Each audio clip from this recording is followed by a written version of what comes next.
भगवान कहते हैं कि मैं तुम्हारे लिए खड़ा हूँ, तुम मुझसे मांग के तो देखो, मैं तुम्हारे लिए लड़ूंगा। राधे राधे दोस्तों, मेरा नाम भव्या है और आज हम इस वीडियो में ठाकुर जी के संदेश को, जो कि श्रीमद् भागवत में भगवान श्री कृष्ण ने हमें दिया है, उस पर ही कुछ चर्चा करेंगे। तो शुरू करते हैं। और जो लोग इस चैनल पर नए हैं तो चैनल को लाइक करें, शेयर करें और सब्सक्राइब करना ना भूलें। तो भगवान कहते हैं, तुम संभावी हो, आओगे मेरी शरण में, तुम्हारी जगह मैं खड़ा हूँगा।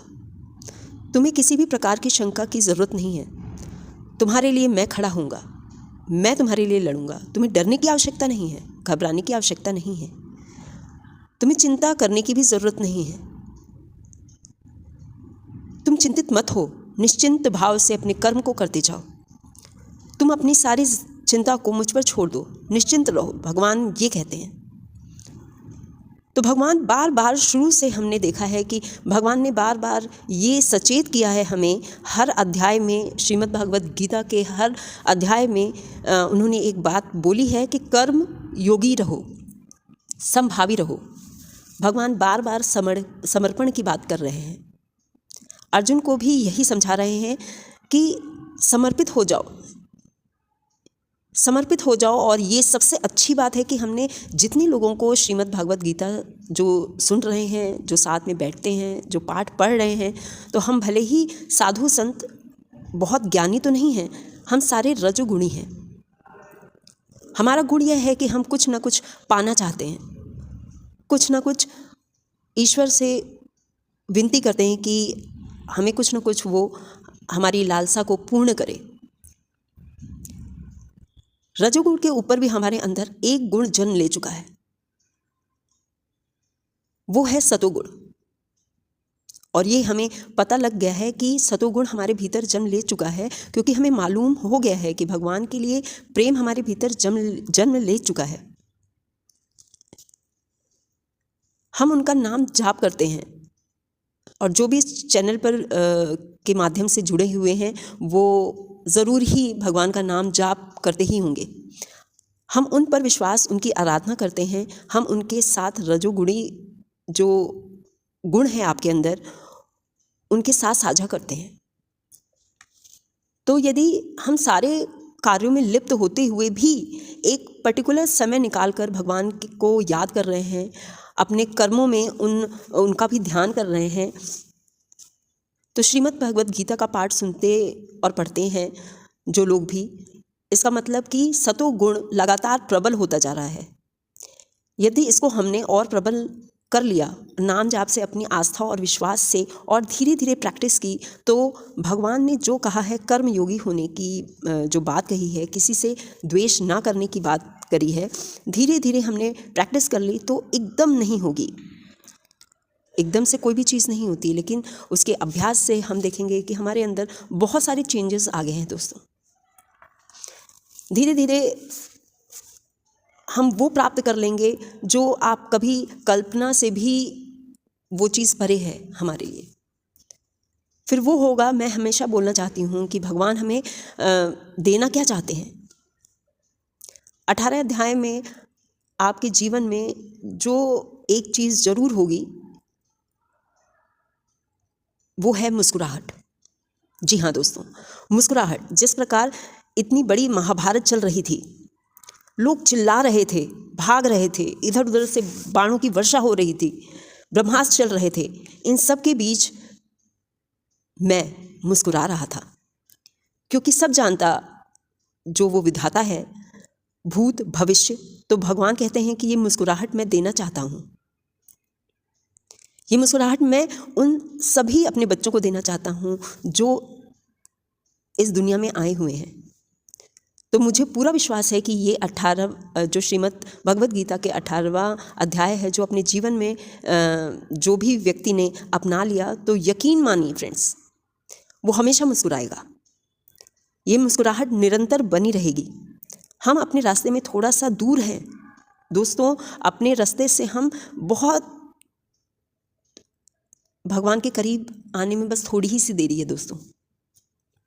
मैं संज्ञा देकर समझा पाऊँ आप लोगों को, तो हम वो फल है जो जिसका सीज़न 12 महीने रहता है, हर ऋतु में रहता है, हर जगह रहना पड़ता है, लेकिन वो फल अभी थोड़ा कच्चा है।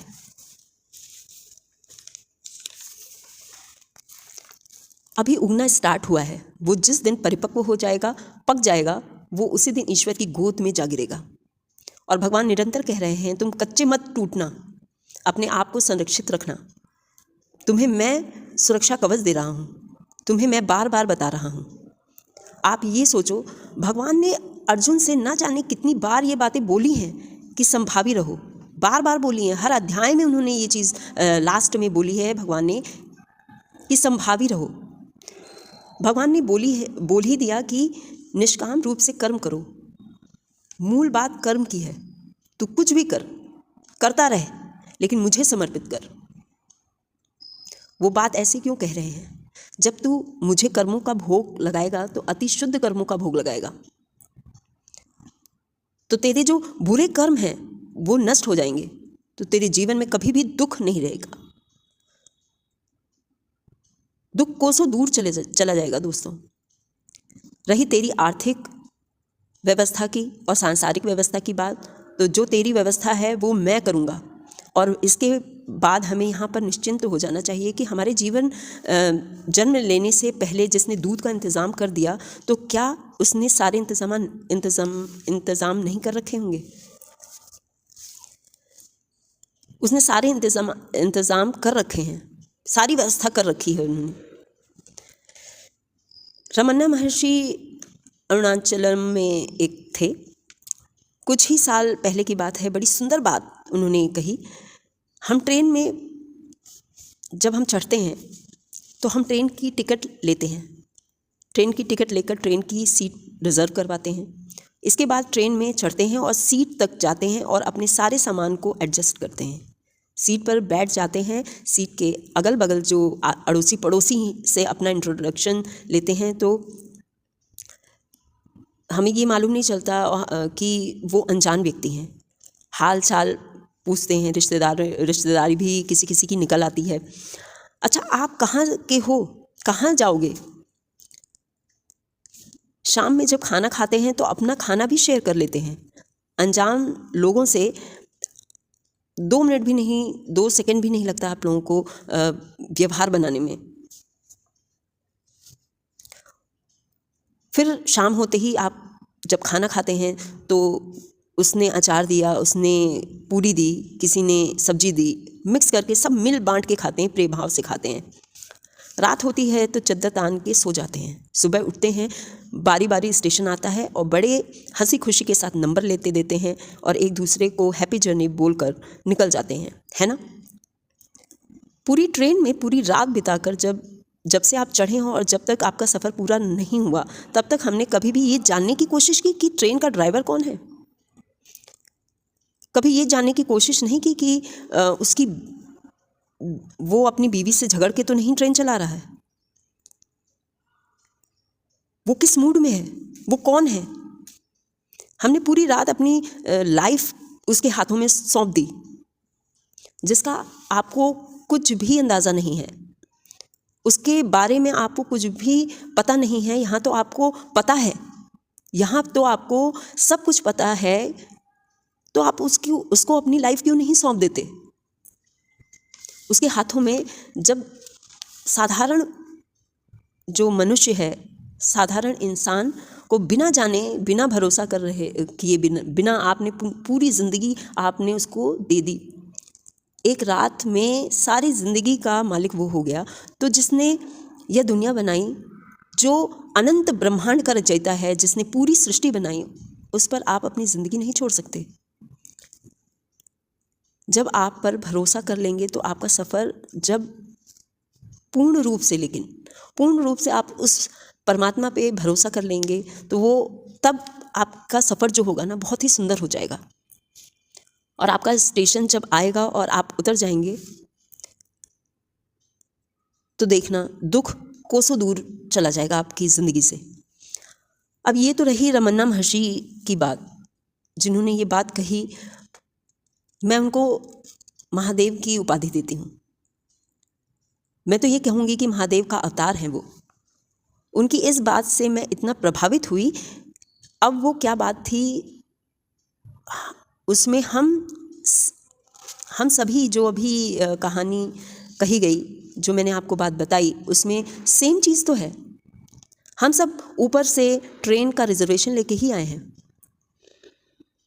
सामान रखते हैं, सफ़र शुरू होता है, एक दूसरे से हाल चाल पूछते हैं, सभी चीज़ सेम तो है।